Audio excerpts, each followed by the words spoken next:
now in North Carolina, records show more than 1 million college graduates are struggling to pay back student loans. Many times that means putting off other things like buying a house or even starting a family. Tonight, Action 9 investigator Jason Stujenke is digging into the student debt crisis.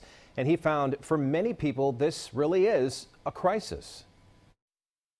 It's hard. Cassandra Pelton has 2 degrees, one in science, one in accounting.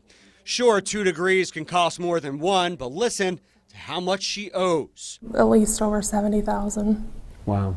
She told me she has a steady job and, unfortunately, steady student loan bills too, about $400 each month. It would be nice to be able to save for things and, use that money elsewhere. Elsewhere, like buying a house or having kids. I wouldn't want to put children into that type of situation where I didn't have money because my student loans were, I had to pay my student loans. Christina Collier is a lawyer in Cornelius. She handles bankruptcies and told me she meets a lot of college grads in debt. They go to school with the expectation that they're going to come out and they're going to make $75,000 a year, or they're going to make $80,000, and they actually can only get a job making $35,000 or $40,000. The Center for Responsible Lending, CRL, did a study. It found 1.2 million North Carolinians have college debt. They owe a combined $44 billion. And the scariest part, about 1/3 defaulted. That's a pretty negative trend. Rochelle Sparko is CRL's director of North Carolina policy. Students who still want to go to college, and most of us do because we've heard a lot about how that's sort of the path to the middle class and a better future, are taking on ever increasing amounts of debt, and an increasing number of students are taking on student loan debt in order to pursue that dream. Most student loans are federal, so here's advice for those. It usually pays to consolidate, see what the interest rate would be, and if it's worth it. Then look at the various repayment plans. Chances are you're on a 10-year plan with a high monthly payment, but many college grads don't know there are 7 other choices. If you default on your loan, the good news is it doesn't kick in right away. You still have 270 days to switch to a different repayment option and get back in good standing. The bad news, if you end up in bankruptcy, most people don't realize you still have to pay back your student loans. There are exceptions, but they're rare. Were you the first in your family? Yes. The first in her family to go to college. No small feat.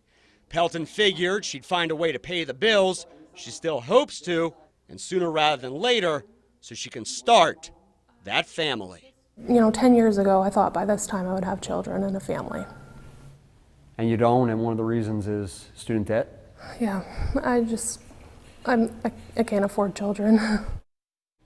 You hate hearing that. Now, if you did hear, Cassandra Pelton has both federal and private loans. I told you about the federal ones. Now let me say a little something about the private ones. They're less forgiving. You have fewer options.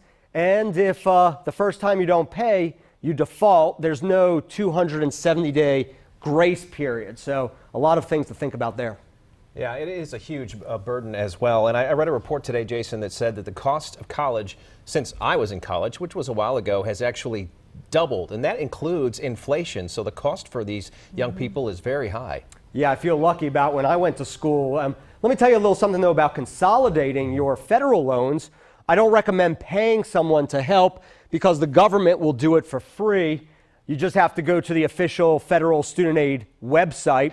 Now, you can't consolidate private loans, but you can refinance those. Similar idea, and I checked, most big name lenders don't charge any fees to do that. Just make sure, no matter what company you work with, that you go ahead, you do your research. All right, Jason, thank you. And also, we know this is impacting so many people, so we put a poll on our website about the price of tuition, and 60% of people have said that they have been burdened by student loans. That poll is still active right now for all of our viewers out there, so if you want to weigh in, let us know how you're feeling about this. Weigh in on our page.